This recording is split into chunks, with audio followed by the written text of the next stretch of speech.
السلام علیکم ورحمۃ اللہ وبرکاتہ. کیا حال ہے سب کا؟ کتاب کھول لیجیے.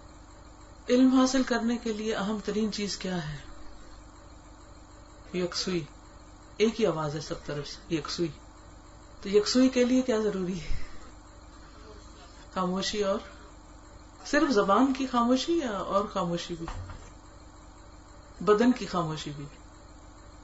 نو موومنٹس. تو سب اب آرام سے بیٹھ جائیں، ٹھیک ہے؟ نحمده ونصلي على رسوله الكريم، اما بعد فاعوذ بالله من الشيطان الرجيم. بسم الله الرحمن الرحيم. رب اشرح لي صدري ويسر لي امري واحلل عقدة من لساني يفقهوا قولي. فصل 92 92 پیج 436 436. مراتب محبت اور ان کی خصوصیات. مرتبہ کس کو کہتے ہیں؟ درجہ، یعنی محبت کے درجے، لیولز. تعبد کی یہ خاصیت ہے. تعبد کا کیا معنی؟ عبادت کرنا. کہ خضوع اور انکسار کے ساتھ، یعنی پورے خشوع اور خضوع کے ساتھ اور پورے عاجزی کے ساتھ محبوب سے محبت کی جائے. یہ عبادت کا معنی ہے. اس میں دو چیزیں ہیں. ایک کیا ہے؟ خضوع، انکسار، اور دوسرے محبت.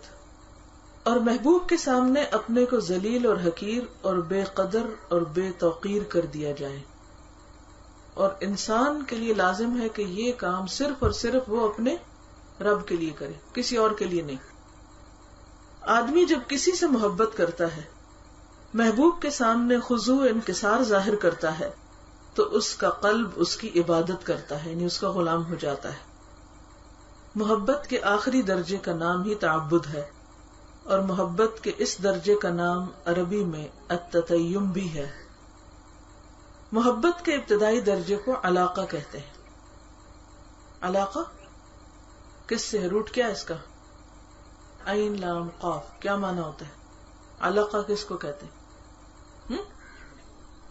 لٹکنے کو. جی، چمٹنا، لٹکنا. محبت کے ابتدائی درجے کو علاقہ کہتے ہیں کیونکہ اس میں قلب کا محبوب سے تعلق قائم ہوتا ہے، یعنی فرسٹ سٹیج، پہلا درجہ، یعنی جس میں ایک کنیکشن ہوتا ہے. بقول شاعر: وعلقت لیلا وہی ذات تمائم ولم يبد للاتراب من ثدیها دخم. لیلا سے میری ابتدائی محبت اس وقت شروع ہوئی جب وہ ابھی تعویذوں والی تھی. تعویذوں والی کا مطلب ہے بالکل بچہ تھی، بہت چھوٹی تھی. عربوں کے یہاں رواج یہ تھا کہ بچوں کو مختلف بلاؤں سے محفوظ کرنے کے لیے ان کے گلوں میں تعویذ لٹکا دیتے تھے. اب تو نہیں ایسے ہوتا، دور جاہلیت کی یاد. تو کہتے ہیں کہ وہ بالکل ہی چھوٹی تھی اور کھیلنے کے لیے اس کی چھاتیوں پر کوئی ابھار شروع نہیں ہوا تھا، یہ بھی جوان نہیں ہوئی تھی. ایک دوسرا شاعر کہتا ہے: اعلاقۃ ام الولید بعیدما افنان رأسک کالثغام الابید. اب تم ام الولید سے عشق کرنے چلے ہو. اعلاقۃ ام الولید، جب تمہارے سر کی زلفیں سفید سغام کی طرح ہو چکی ہیں. سغام ایک پودا ہے جس میں سفید پھول اور سفید ہی پھل آتے ہیں، یعنی تمہارا سر سفید پھول کی طرح ہو گیا، یعنی بال سارے سفید ہو گئے، تو اب تمہیں عشق سوجھا ہے. علاقہ کے بعد الصبابہ کا درجہ ہے. اسے الصبابہ اس لیے کہتے ہیں کہ اس میں قلب پوری گرویدگی کے ساتھ محبوب کی طرف جھک پڑتا ہے. یشکی المجنون الصبابۃ لیتنی تحملت ما یلقون من بینہم وحدی فکانت لقلبی لذۃ الحب کلها فلم یلقها قلبی محب ولا بعدی. محبت کرنے والے صبابہ کی شکایت کرتے ہیں کہ ہمارا دل کسی کا گرویدہ ہو گیا ہے، کاش کہ تمام محبت کرنے والوں کا سارا بوجھ میں اکیلا ہی اٹھا لیتا، تو محبت کی ساری لذت میرے ہی دل کے لیے ہوتی، کوئی محبت کرنے والا اس لذت کو نہ مجھ سے پہلے پاتا اور نہ میرے بعد. یعنی سب کی محبت میرے اندر سما جاتی اور وہ سب کی لذت بھی یا اس کا مزہ بھی میں اٹھاتا. تو اس سے یہ بھی پتہ چلتا ہے کہ لوگ عام طور پر محبت صرف لذت کے لیے کرتے ہیں. جیسے کھانا لذت کے لیے کھاتے ہیں، پہنتے لذت کے لیے، ہر چیز ایک انجوائمنٹ اور انٹرٹینمنٹ بن گئی. اس کے بعد الغرام کا درجہ ہے. الغرام نام ہے قلب کی اس محبت کا جو قلب کے اندر ہمیشہ کے لیے لازمی طور پر جاگزیں ہو جاتی ہے اور جو کسی وقت بھی قلب سے الگ نہیں ہوتی. قرضدار کو غریم اس لیے کہا جاتا ہے کہ جب تک وہ قرض ادا نہیں کر لیتا قرض میں پھنسا رہتا ہے. اس معنی میں اللہ تعالیٰ کا ارشاد ہے ان عذابها کان غراما، بلا شبہ اس کا عذاب لازم ہونے والا ہے. یعنی جان کا لاگو ہے، چھوڑے گا نہیں، ایک دفعہ چمٹ گیا تو پھر ہٹے گا نہیں. علماء متاخرین یعنی بعد میں آنے والے لیٹر اسکالرز نے عموماً الغریم اور الغرام کا لفظ محبت کے معنی میں زیادہ استعمال کیا ہے. شعراء عرب نے اس لفظ کو عموماً محبت ہی کے معنی میں زیادہ جگہ دی ہے. دوسرے معنی میں یہ بہت کم استعمال کیا گیا ہے. اس کے بعد عشق کا درجہ ہے. ٹھیک ہے، اب آپ دیکھ رہے ہیں عربی زبان کی وسعت کہ ہر درجے کے لیے الگ لفظ ہے. یہ افراط محبت کا درجہ ہے. پروردگار عالم کی محبت میں عشق کا لفظ استعمال نہیں ہوتا، یہ یاد رکھنے کی بات ہے. اللہ تعالیٰ کی محبت کے لیے لفظ عشق نہیں استعمال ہوتا. اسی طرح نبی صلی اللہ علیہ وسلم کے لیے بھی عشق کا لفظ استعمال نہیں ہوتا. عربی میں یہ پسندیدہ لفظ نہیں ہے اللہ رسول کی محبت کے لیے. یہ جو ہمارے ہاں عام طور پہ مشہور ہے نا عاشق رسول، یہ کوئی اچھی ٹرم نہیں ہے، نہ اس کے حق میں اس لفظ کا اطلاق صحیح ہے. پھر درجہ ہے شوق کا. عشق کے اگلا مقام کیا؟ شوق. اور شوق نام ہے قلب کے اس سفر کا جو پوری تیزی سے محبوب کی طرف شروع کیا جائے. اس کو انڈر لائن کیجیے. شوق نام ہے دل کے اس سفر کا جو پوری تیزی سے محبوب کی طرف شروع کیا جائے، یعنی جو انسان سے کچھ کروا لے. شوق کا اطلاق پروردگار عالم کے متعلق ہوتا ہے. ٹھیک ہے، اللہ کے لیے عشق کا لفظ نہیں. کون سا؟ شوق کا. کیونکہ عام طور پر عشق و معاشقہ کرنے والے لوگ بیکار ہوتے ہیں، کچھ کرتے کراتے نہیں. اسی لیے آپ دیکھیں کہ ہم لوگ اللہ رسول کی محبت کا اظہار تو کرتے ہیں لیکن وہ بس عقیدت کی حد تک ہی رہ جاتا ہے، عمل میں وہ نہیں ڈھلتا. اللہ کی طرف بڑھنے اور اس کی اطاعت کرنے اور اس کے لیے اپنا وقت جان مال قربان کرنے کا جذبہ نہیں ہوتا. جیسا کہ مسند امام احمد میں حضرت عمار بن یاسر رضی اللہ تعالیٰ عنہ کی حدیث میں مروی ہے، حضرت عمار نے ایک مرتبہ کامل اطمینان اور پورے خضوع اور خشوع کے ساتھ نماز گزاری. ختم نماز کے بعد لوگوں نے ان سے پوچھا کہ آپ نے نماز اس قدر لمبی کیوں کی؟ انہوں نے جواب دیا کہ میں نے نماز میں وہ دعائیں پڑھی جو حضرت صلی اللہ علیہ وسلم پڑھا کرتے تھے. سب ذرا مل کے پڑھیے.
کتنے لوگوں نے یہ دعا پہلے بھی پڑھی ہے اور کنہوں نے پہلی دفعہ پڑھی ہے؟ پہلی دفعہ یہ دعا پڑھی ہے؟ یہ قرآنی اور مسنون دعاؤں میں ایک دعا بالکل ہے. اس کا مطلب ہے آپ کے پاس قرآنی اور مسنون دعائیں نہیں ہیں اور نہ ہی آپ ان کو پڑھتے ہیں. نہیں پڑھتے. یہ اتنی خوبصورت دعا ہے اور آپ کو پتہ ہی نہیں. اس کو تو حرز جان بنا لینا چاہیے. یہ آپ دیکھیے دعا نمبر 50 نہیں ہے یہ کتاب آپ کے پاس.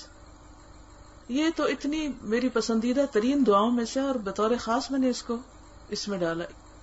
جی یہ دعا ہے اور اس کا اردو ترجمہ اور انگلش ترجمہ. یہ کتاب آپ سب کے پاس ہونی چاہیے اور آپ کوشش یہ کریں کہ دن میں ایک مرتبہ نہیں تو ہفتے میں ایک مرتبہ نہیں تو مہینے میں ایک مرتبہ یہ کتاب کم از کم ساری دعائیں پڑھ لیں تاکہ نبی صلی اللہ علیہ وسلم نے جو کچھ مانگا وہ ہم بھی زندگی میں چند بار تو مانگے. دعا تو مومن کا ہتھیار ہے. ٹھیک ہے. اسی لیے بیچ میں پروننسیشن کی غلطیاں ہو رہی تھی.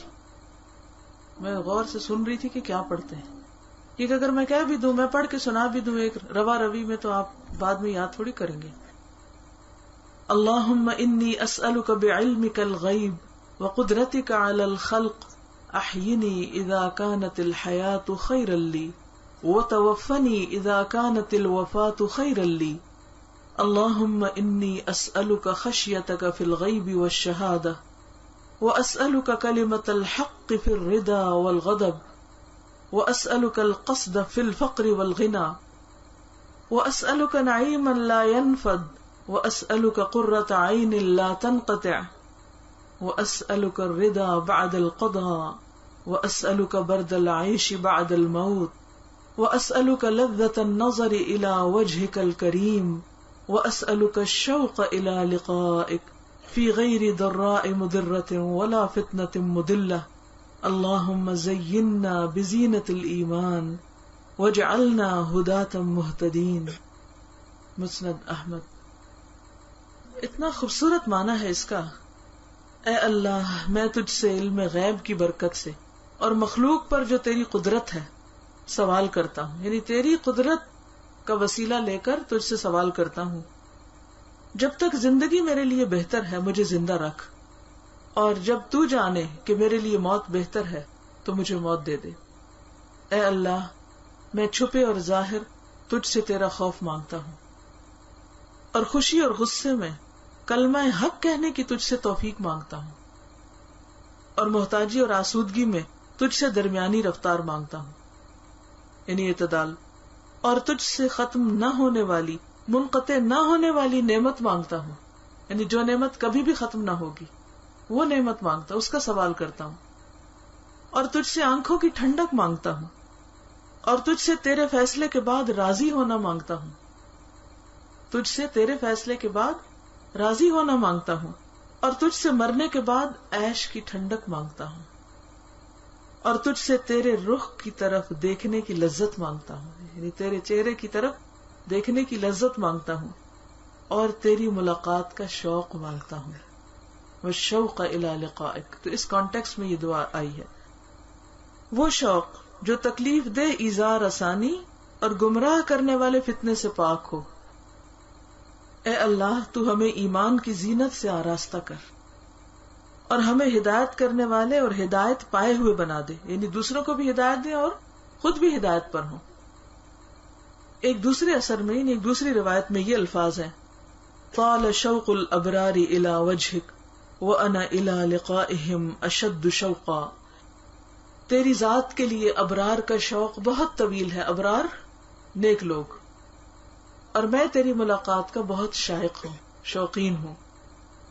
یہاں شوق کا لفظ اسی معنی میں مستعمل ہے یعنی استعمال ہوا ہے جس کی تعبیر اس حدیث میں ہے من احب لقاء اللہ احب اللہ لقاءہ. صحیح مسلم. جو آدمی اللہ تعالیٰ کی ملاقات کو محبوب رکھتا ہے یعنی اس کا شوق رکھتا ہے اس سے محبت رکھتا ہے اللہ تعالیٰ اس کی ملاقات کو محبوب رکھتا ہے. اللہ بھی اس سے ملنا چاہتا ہے. بعض اہل بصیرت نے یہ آیت اللہ سے ملنے کی امید رکھتا ہے تو اللہ کا وعدہ ضرور آنے والا ہے یعنی اس کا دھیان بار بار اس طرف جاتا ہے کہ مجھے ایک دن اپنے رب کے سامنے جا ٹھہرنا ہے. الی ربک یومئذ المساق، رب کی طرف روانہ ہونا ہے. پھر قدم بقدم درجہ بدرجہ ایک دن قیامت کے دن ایسا آئے گا کہ میں اپنے رب کے سامنے کھڑا ہوں گا. کوئی بھی شخص اس ملاقات کو مس نہیں کر سکتا کہ وہ دائیں یا بائیں سے گزر کے کہیں بھاگ جائے. کوئی بھاگنے کی جگہ نہیں. دنیا میں تو ایسا ہوتا ہے نا کہ جس سے ہم ڈرتے ہیں، خوف کھاتے ہیں، اگر وہ ہمارے سامنے آ جائے تو ہم آنکھ چرا لیتے ہیں، دیکھتے ہی نہیں، سامنے ہی نہیں کرتے، بھاگ کھڑے ہوتے ہیں. لیکن اللہ سبحانہ وتعالیٰ سے کوئی بھی بھاگ نہیں سکتا. نیک لوگ جو ہیں اللہ تعالیٰ ان کو اپنا دیدار کروائے گا، لیکن جو برے لوگ ہیں ان سے اللہ تعالیٰ حجاب میں ہوں گے. تو اس کے بارے میں کہا ہے کہ اللہ کو چونکہ اس امر کا علم ہے کہ اس کے دوست اس کی ملاقات کے شائق اور متمنی ہیں. اپنے اپنے دلوں کا جائزہ لیجئے. کیا اللہ کی ملاقات کا بھی اتنا ہی شوق ہے جتنا کسی دوست یا محبوب ہستی کی ملاقات کا؟ اور اگر اتنا نہیں تو پھر اپنے دلوں کا جائزہ لینے کی ضرورت ہے. تو جو بھی اللہ کے دوست ہوتے ہیں وہ اللہ کی ملاقات کے شوقین ہوتے ہیں، اس کے امیدوار ہوتے ہیں، اس کے لیے تڑپتے ہیں، اس کے لیے دعائیں مانگتے ہیں. تو اللہ تعالیٰ بھی ان لوگوں سے ملنا چاہتا ہے. اور ان کے قلوب یعنی دلوں کے جذبات محبت اس وقت تک ٹھنڈے نہیں ہوں گے جب تک وہ اس سے یعنی اللہ تعالیٰ سے ملاقات نہ کر لیں گے. لہذا اس نے ان کے لیے ایک اجل اور میعاد یعنی مقرر وقت متعین کر دی. اس اجل اور میعاد پر ان سے ملاقات کا وعدہ کر لیا تاکہ انہیں کچھ تسلی اور تسکین ہو جائے کہ ہاں وقت آئے گا، فکر نہیں کرو. بعض اوقات ایسا ہوتا ہے نا کہ آپ کو کسی خاص جگہ پہ جانے کا شوق ہوتا ہے، یا کوئی سیر کرنے کا یا کہیں بھی جانے کا. مثلا جب ہم بچے تھے تو ہم اکثر اپنے والدین سے یہ مطالبہ کرتے تھے ہمیں فلاں جگہ لے جائیں، فلاں جگہ، اور پھر روز پوچھتے کب لے جائیں گے، کب لے جائیں گے، کب جائیں گے. تو بار بار ایک ہی سوال ہوتا تھا. پھر جب ہم بیٹھ جاتے گاڑی پہ تو پھر ہم شور مچاتے، اچھا کب پہنچیں گے، لاہور کب آئے گا. کیا ہمارے دلوں میں اللہ کی ملاقات کا کوئی انتظار، کوئی شوق اور کوئی خیال بھی ہے؟ یا ہم اس کے بارے میں بالکل ہی لا علم ہے، غافل ہیں؟ یہ غفلت کی علامت ہے نا. اور یہ شوق کیوں نہیں؟ کیونکہ اللہ سے وہ محبت ہی نہیں جو ہونی چاہیے. وہ کیوں نہیں؟ کیونکہ ایمان کے اس درجے پر ہی نہیں. والذین آمنوا اشد حبا للہ. اور پھر یہ ہو نہیں سکتا کہ جس سے محبت ہو اس سے ملاقات کا شوق نہ ہو. حقیقت یہ ہے کہ طیب، پاکیزہ اور خوشگوار زندگی انہی لوگوں کی زندگی کا نام ہے. اس سے بہتر، خوشگوار اور پر نعمت زندگی کسی کی ہو ہی نہیں سکتی. اسی حیات طیبہ اور نفیس ترین زندگی کا تذکرہ اس آیت میں کیا گیا ہے.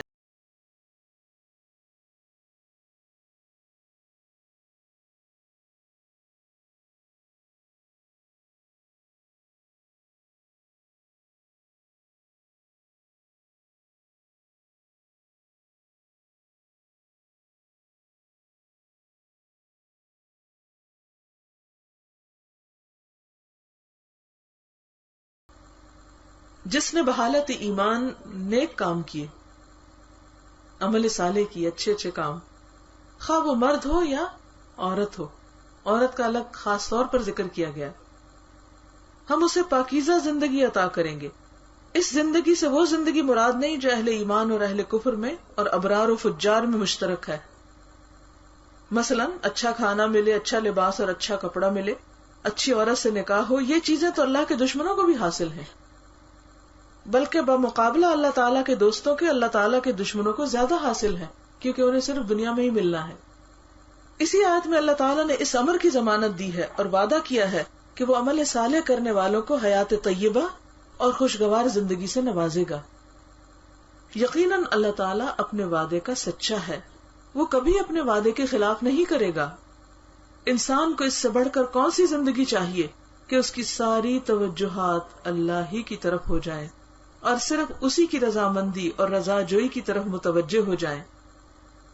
اس کے قلب میں کسی قسم کا تشتت اور اضطراب نہ رہے. تشتت کیا ہوتا ہے؟ وَقُلُوبُهُمْ شَتَّى، پڑھا ہے قرآن میں, پھٹے ہوئے. تو دل میں کسی قسم کا تشدد نہ رہے, یعنی دل بکھرا ہوا نہ ہو, پھٹا ہوا نہ ہو, بے چین کہ کچھ حصہ اس کا کسی طرف اور کچھ کسی طرف. وہ جیسے ایک شعر ہے, اس دل کے ٹکڑے ہوئے ہزار, کو ادھر گرا کو ادھر گرا. اس کا نام ہے تشتت. سمجھ آ گئی؟ تو سالم قلب سلیم کون سا ہوتا ہے؟ جس کے ٹکڑے ادھر ادھر نہیں گرتے, وہ سارے سمٹ کر صحیح سلامت اکٹھے ہو کر کس کی طرف مائل ہو جاتے ہیں؟ اپنے رب کی طرف. بلکہ قلب کی تمام تر توجہ اللہ ہی کی طرف رہے.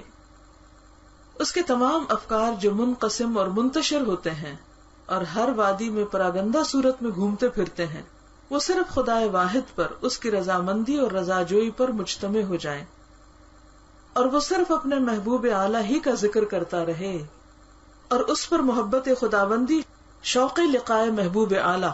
ذرا لمبا جملہ, شوق لقاء یعنی محبت, محبوب اعلیٰ یعنی اللہ سبحانہ وتعالی, اللہ کی محبت کا شوق ہی اس کے دل پر غالب رہے اور اس سے انس اور تقرب غالب آ جائے. یہ ہم سب کے لیے ایک بہت زبردست کرائیٹیریا ہے. ہم سب اپنے آپ سے سچ بولیں اور اپنے آپ سے پوچھیں کہ کیا دن میں ایک بار, ہفتے میں ایک بار, مہینے میں ایک بار, 6 ماہ میں ایک بار, سال میں ایک بار, کتنی بار اللہ سے ملاقات کا شوق دل میں بھڑک اٹھتا ہے؟ پوچھیے اپنے آپ سے. جو کبھی خیال ہی نہیں آیا اس طرح کہ اچھا یہ بھی ہوتا ہے؟ ہم میں سے ہر ایک کو قلبی وارداتوں اور قلبی یعنی دل کے اوپر جو گزرنے والے حالات اور خیالات ہیں ان کا اچھی طرح اندازہ ہے. کیا کبھی آپ کو کسی انسان سے ملنے کا شوق ہوا؟ کیوں شوق ہوتا ہے؟ کیا وجہ؟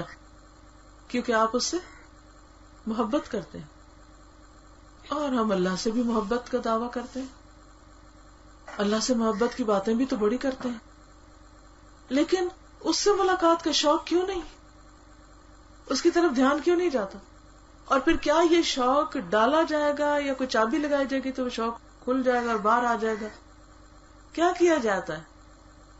کسی انسان یا کسی چیز یا کسی جگہ سے ملاقات کا شوق, کیا کوئی آ کے ہمیں واز لیکچر دیتا پھر پڑھتا ہے؟ کیسے ہوتا ہے؟ اندر سے اٹھتا ہے, قدرتی ہوتا ہے. کب ہوتا ہے؟ جب محبت ہوتی ہے کسی سے, اور پھر انتظار رہتا ہے, پھر ہم دن گنتے ہیں, پھر گھڑیاں گنتے ہیں, لمحے گنتے ہیں, کاؤنٹ ڈاؤن شروع ہو جاتا ہے. کبھی کسی بھی چیز کے دن گنے کہ کتنے دن باقی رہ گئے, کتنے گھنٹے باقی رہ گئے. لیکن اللہ سے ملاقات کے لیے یہ کیفیت کیوں نہیں ہماری؟ یہ کیوں نہیں خیال آتا؟ کیونکہ دل تشتت کا شکار ہے. کہیں کچھ بھرا ہوا, کہیں کچھ, کہیں کوئی پریشانی ہے, کہیں غم ہے, کہیں فکر ہے, کہیں کسی اور انسان کی محبت ہے, کہیں دنیا کی کسی اور چیز کی محبت ہے. ان سب چیزوں نے دل کو کباڑ خانہ بنا رکھا ہے, اور وہ ایسا بکھرا ہوا ہے کہ اس کو یکسوئی نصیب نہیں ہوتی. جس کو یکسوئی نصیب تھی اس کو اللہ نے کیا رتبہ دیا؟ خلیل, خلت کا درجہ. واتخذ اللہ ابراہیم خلیلا. کیوں خلیل بنایا ان کو؟ وہ کیا تھے؟ تشتت سے پاک تھے, حنیفا مسلما, یکسو تھے. ان کی ساری محبتوں کا مرکز اللہ کی ذات تھی, اور انہیں ایک ایک محبت میں آزمایا گیا تھا. بیٹے کی محبت, کیا کہا گیا؟ قربان کرو. وہ فوراً تیار ہو گئے. اچھا, ہمیں اگر کوئی کہے نا اپنے وقت کا 1 گھنٹہ قربان کر لو اللہ کی خاطر, اپنی کوئی اسکل استعمال کر لو, کوئی وقت لگا دو, کوئی مال لگا دو, تو ہم کتنا غور و فکر کرتے ہیں. اس سے مشورہ, اس سے مشورہ, اس سے پوچھنا, پھر کبھی کچھ کرتے ہیں, پھر جا کے کہیں ہم راضی ہوتے ہیں. صحابہ کرام کا کیا حال تھا؟ ایک آواز آتی تھی ان کو کسی بھی نیکی کے کام کے لیے, اور اٹھ کھڑے ہوتے تھے. فَفِرُّوا إِلَى اللَّهِ, اور یہ صرف محبت کروا سکتی. فَفِرُّوا إِلَى اللَّهِ, کوئی اور چیز دوڑ نہیں لگواتی. انسان صرف اس راہ میں دوڑتا ہے جہاں اس کی محبت ہوتی. اگر نہیں تو یہ مطلوب ہے, اس کو پیدا کرنا ہے, اسے حاصل کرنا ہے. اگر نہیں آ رہی تو اللہ سے مانگنا ہے اس کو. اس کے تمام افکار جو منقسم اور منتشر ہوتے ہیں اور ہر وادی میں پراگندہ صورت میں گھومتے پھرتے ہیں، وہ صرف خدا واحد پر، اس کی رضامندی اور رضا جوئی پر مجتمع ہو جائیں. اگر یہ ہو جائے نا تو انسان کے لیے فیصلے کرنا اتنا آسان ہو جاتا ہے کہ انسان فوری ڈیسائیڈ کر لیتا ہے. کوئی بھی نیکی کا کام، کوئی چھوٹی سی اپرچونٹی بھی سامنے آتی ہے، کہتے چلو کرے، تو وہ یہ نہیں سوچتا اچھا کیا نقصان ہوگا، کیا فائدہ ہوگا. نہیں، جب اللہ کے لیے کرنا ہے تو پھر کیا مشکل ہے؟ دیر کس بات کی، انتظار کس چیز کا؟ اس کے لیے کرنا ہے نا. اور وہ ہے قدردانی کرنے والا، وہ کبھی ضائع نہیں کرے گا. اور وہ صرف اپنے محبوب اعلیٰ ہی کا ذکر کرتا رہے اور اس پر محبت خداوندی، شوق لقائے محبوب اعلیٰ اور اس سے انس و تقرب غالب آ جائے. اس کے سارے ہموم اور غموم، ہموم کیا ہوتا ہے؟ ہم کی جمع. ہم کیا ہوتا ہے؟ فکریں. غموم غم، فرحتیں اور مسرتیں اور تصورات اسی محبوب اعلیٰ کے گرد طواف کرتے رہے. یعنی ہر وقت اس کے دل میں اللہ پاک سمائے رہے، بلکہ اس کے قلبی خیالات بھی اس محبوب اعلیٰ کے گرد طواف کرتے رہے. ایسا آدمی اگر خاموش بھی رہتا ہے تو صرف اللہ کے لیے، کیونکہ وہ دل ہی دل میں اللہ کی یاد کو انجوائے کر رہا ہوتا ہے. بوریت نام کی چیز اس کے قریب نہیں پھٹکتی کہیں سے. وہ آپ نے حضرت عبداللہ بن مسعود کا قول ہے، کسی اور کا، کہ 3 جگہوں پر اپنے دل کا جائزہ لو: ذکر کی مجلسوں میں، قرآن پاک پڑھتے وقت، اور تنہائی کے اوقات میں. اگر اس میں دل نہ لگے تو پھر اللہ سے دل مانگو کہ اللہ تمہیں قلب سلیم عطا کرے، کیونکہ تمہارے سینے میں دل نہیں، پھر وہ پتھر کا ٹکڑا ہی ہے. ذکر کی مجلس میں دل لگتا ہے یا نہیں، اس سے بیزاری ہوتی ہے، وحشت ہوتی ہے، بھاگ جانے کو دل چاہتا ہے. یا قرآن پڑھتے وقت یہ کہتا ہے کہ ہائے کب ختم ہوگا، یہ کتنے صفحے رہ گئے، کتنے ورقے رہ گئے، اب کتنے پارے رہ گئے، اب کب یہ کورس پورا ہوگا اور کب میری تلاوت کا وقت ختم ہوگا. اور تیسرے، تنہائی کے اوقات میں. جس کو اللہ سے محبت ہوتی ہے نا، اس کو تنہائی بڑی اچھی لگتی، کیونکہ وہ ہر چیز سے الگ ہو کر تبتل الیہ تبتیلا، جو اس کی طرف یکسو ہوتا ہے. اس کو رونقوں اور مجلسوں سے بہت دلچسپی نہیں ہوتی، وہ ان کی تلاش میں نہیں رہتا. وہ بولتا ہے تو صرف اللہ تعالی کے لیے، خود ہی فالتو باتیں زندگی سے نکل جاتی. سنتا ہے تو اللہ تعالی کے لیے. یعنی آپ سوچ رہے ہوں گے اللہ کے لیے سننا؟ جی ہاں، بعضوں کا سننا بڑے صبر کا تقاضا کرتا ہے. مثلا کوئی دکھی اور غمگین شخص اپنے غم کی داستان سنا رہا ہے اور آپ کو اس سے کوئی دلچسپی نہیں.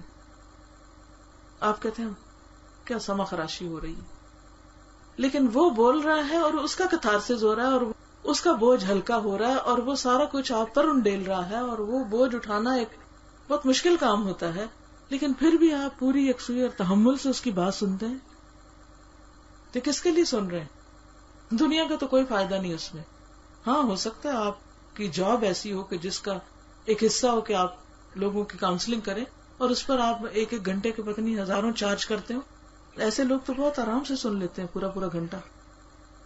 وہ 1 گھنٹہ جو ڈاکٹر دیتا ہے مریض کو، جب اس پہ چارج کرتا ہے تو وہ چاہے تھکا ہوا بھی ہو پوری دلچسپی سے سنتا ہے. لیکن جب اللہ کے لیے کسی کی کوئی بات سننی پڑے تو ہم کہتے بس شٹ اپ، جلدی بند کرو. تو سننا صبر کا تقاضا کرتا ہے. اور پھر سننے میں اس کی چوائس کہ صحیح بات سنے اور غلط باتوں سے اس کو بیزاری ہونے لگتی ہے اور بوریت اس سے ہونے لگتی کہ کیا باتیں. یعنی باتیں کرنے کا بھی ذوق بدل جاتا ہے اور سننے کا بھی بدل جاتا ہے. دیکھتا ہے تو اللہ تعالیٰ کے لیے. وہ کیسے ہوتا ہے؟ چلیے آپ بتائیے مجھے، اللہ کے لیے دیکھنا کیسے ہوتا ہے؟ کیسے ہوتا ہے؟ جیسے والدین ہیں، بوڑھے ہو جاتے ہیں، چہرے پہ بہت سی جھریاں پڑ جاتی ہیں، شکل اتنی خوبصورت نہیں رہتی ان کی، دیکھ کے بھی رحم آتا ہے، تو کیوں انسان محبت بھری نظر پھر بھی دیکھے؟ اور اللہ کی قدرت پہ غور کرنا، چھوٹی چھوٹی چیزوں کو، پتے، پھول، پھل، زمین، مٹی، یعنی جس چیز پہ وہ بندہ نگاہ ڈالتا ہے نا، وہیں سے کوئی سبق لیتا ہے. میری نگاہ عبرت کی نگاہ ہو، یعنی جب بھی دیکھوں، جہاں بھی دیکھوں، کچھ سیکھوں. جب انسان اچھی چیزوں سے دیکھ کر سیکھتا ہے تو بری چیزوں کو دیکھ کر نگاہ کو بچاتا بھی ہے. یہ بھی اللہ کے لیے آنکھیں بند کرنا ہے. غض بصر کرنا. دیکھتا بھی ہے تو اللہ تعالیٰ کے لیے اور اللہ کے ساتھ اللہ کی رضامندی کے لیے، اور اس کی تمام تر حرکات و سکنات صرف اسی کی مرضی کی، اسی کی رضامندی اور رضا جوئی کے لیے ہوتی. اسی کے ساتھ وہ اپنی زندگی گزارتا ہے، اسی پہ وہ مرتا ہے اور اسی پر آخرت میں اٹھایا جائے گا. ان صلاتی و نسکی و محیایا و مماتی للہ رب العالمین.